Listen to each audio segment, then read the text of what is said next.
So with Pokémon Snap 2 just around the corner, I figured we could go back to the original Pokémon Snap and see what we can find out of bounds. There might have been a lot of things that I missed in the last episode, so I took a second pass and we're going to see what we can find today. Now, this episode's going to be a little bit different because using some new tools, not only will we be able to move the camera, but the game will register our camera. So we'll be able to take pictures of all the out-of-bounds stuff and see what Professor Oak thinks.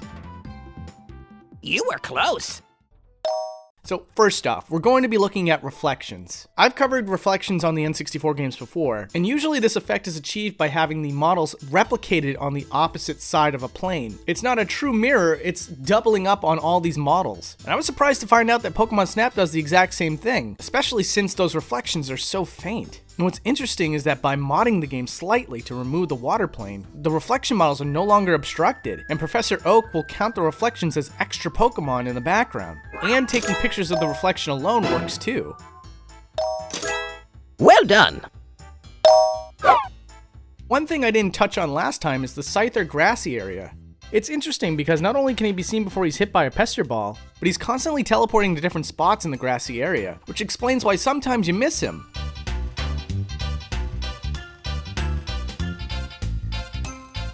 Now this is pretty amazing. I was asked on Twitter what happens to Todd after the opening cutscenes, and because we were able to isolate the camera, Todd is actually still here, fixed behind the camera the whole time. And what's really cool is that you can even take a picture and the game recognizes his character model as player.obj, and the game will even give you a pretty standard score.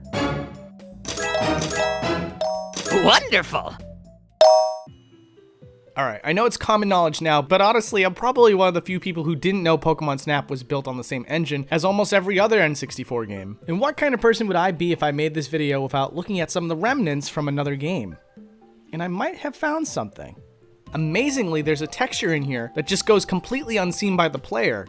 It's the same texture that's used in the opening of Super Smash Bros. I'm gonna guess that this was probably kept in to check on lighting. Either way, it's definitely worth pointing out. Oh, and the interior of Oak's hut is fully modeled. Something else we haven't touched on is when we see Professor Oak's lab. There's actually a lot of cropped out artwork that you don't normally see. To the right, we see a Pokeball that you or your rival never picked up. And to the left, there's even a jelly donut. Speaking of jelly donuts, there's a model of a jelly donut hidden behind some flowers in the beach stage. Oh. Wonderful. And let's take a look at the volcano. The top is covered with a lava texture, and there isn't much to see. But if we pass through the texture, there is so much happening in here. There are even Pokemon you don't see anywhere else. Is that Hades from Bomberman 64? I don't think I've ever seen this much unused content in a game before, and I can't even figure out how I missed this on the first go-around. Going back to the overused engine, here's something that's pretty cool. Going past the portal at the end of the tunnel stage, and looking to the left shows a motionless Kirby model, which I'm gonna guess is from the Crystal Shards. Seriously. Though, sadly, it doesn't register, which doesn't make that much sense because if you look to the right, you can see what looks like the entire first stage of Crystal Shards, and everything is fully animated and registered.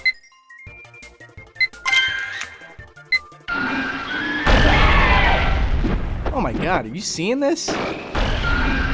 It's Todd's satchel from the cutscenes.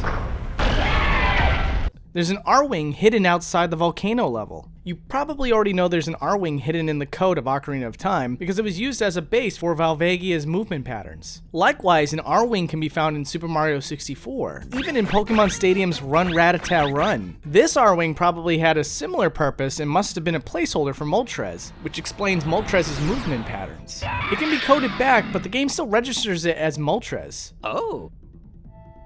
Alright, well, last but not least, I've been asked a lot about the unused music track that's for a supposedly deleted course in Snap. It's old news, but if you haven't heard the track, this is it.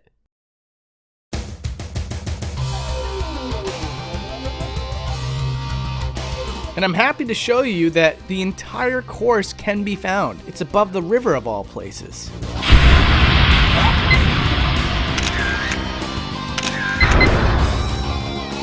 Welcome back!